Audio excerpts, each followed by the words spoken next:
They see my disability, I see my ability.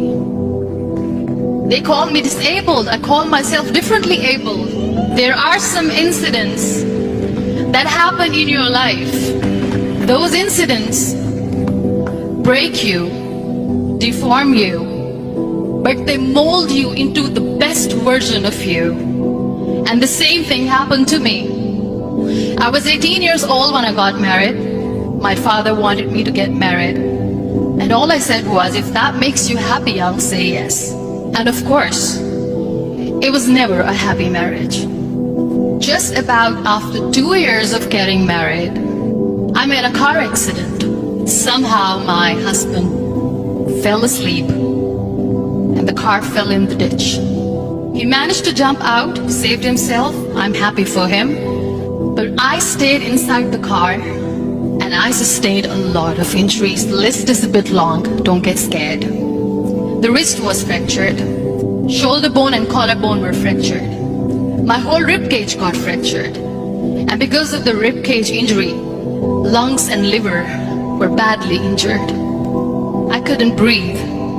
I lost urine and bowel control. That's why I have to wear the bag wherever I go. 3 vertebrae of my backbone were completely crushed, and I got paralyzed for the rest of my life.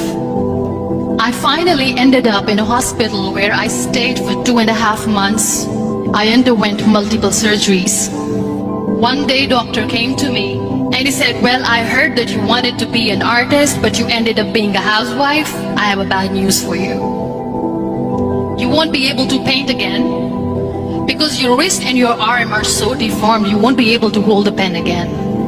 Next day, doctor came to me and said, your spine injury is so bad, you won't be able to walk again. Because of your spine injury and the fixation that you have in your back, you won't be able to give birth to a child again. That day, I was devastated. I asked my mother, why me? And that is where I started to question my existence. Why am I even alive? And that is where I realized that the words have the power to heal the soul. My mother said to me, this too shall pass. God has a greater plan for you.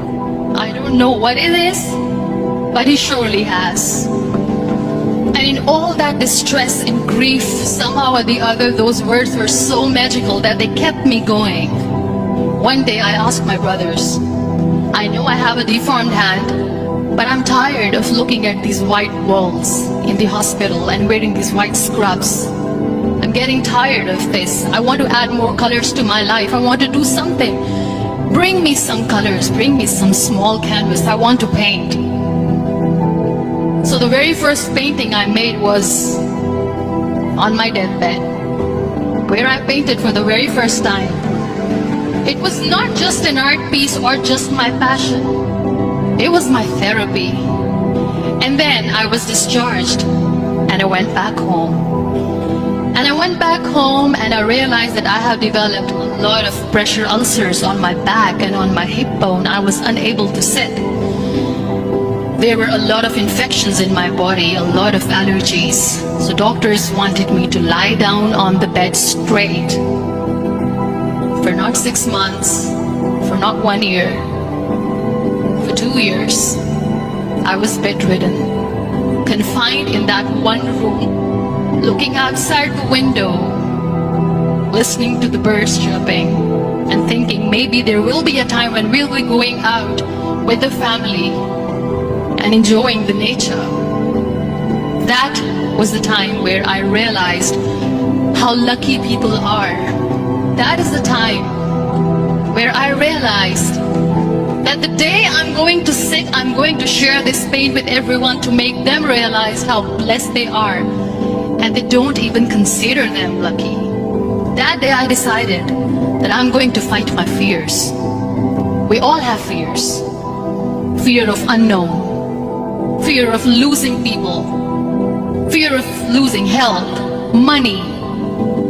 We want to excel in career, we want to become famous, we want to get money. We are scared all the time. So I wrote down one by one all those fears. And I decided that I'm going to overcome these fears one at a time. Do you know what was my biggest fear? Divorce. I was trying to cling on to this person who didn't want me anymore, but I said no. I have to make it work.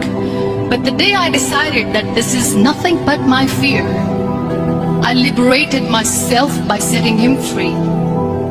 And I made myself emotionally so strong that the day I got the news that he's getting married, I sent him a text that I'm so happy for you and I wish you all the best. And he knows that I pray for him today. Number 2 was, I won't be able to be a mother again. And that was quite devastating for me. But then I realized there are so many children in the world, all they want is acceptance. So there is no point of crying, just go and adopt one. And that's what I did. People think that they will not be accepted by the people because we, in the world of perfect people, are imperfects. So I decided that instead of starting an NGO for disability awareness, which I know will not help anyone, I started to appear more in public. I started to paint. I decided that I'm going to join the national TV of Pakistan as an anchor person. And I've been doing a lot of shows for last 3 years. I became the National Goodwill Ambassador for UN Women Pakistan, and now I speak for the rights of women, children. We talk about inclusion, diversity, gender equality, which is a must. Every time I go in public, I always smile. It's always a big toothy smile on my face, and people ask me, don't you get tired of smiling all the time? What's the secret? I always say one thing, that I have stopped worrying about the things that I have lost, the people that I have lost. Things and people who are meant to be with me are with me. And sometimes somebody's absence makes you a better person. Cherish their absence. It's always a blessing in disguise. Live your life fully. Accept yourself the way you are. Be kind to yourself. Be kind to yourself. I'll repeat, be kind to yourself, and only then you can be kind to others. Love yourself and spread that love. Life will be hard. There will be turmoil. There will be trials, but that will only make you stronger. So when you accept yourself the way you are, the world recognizes you. It all starts from within.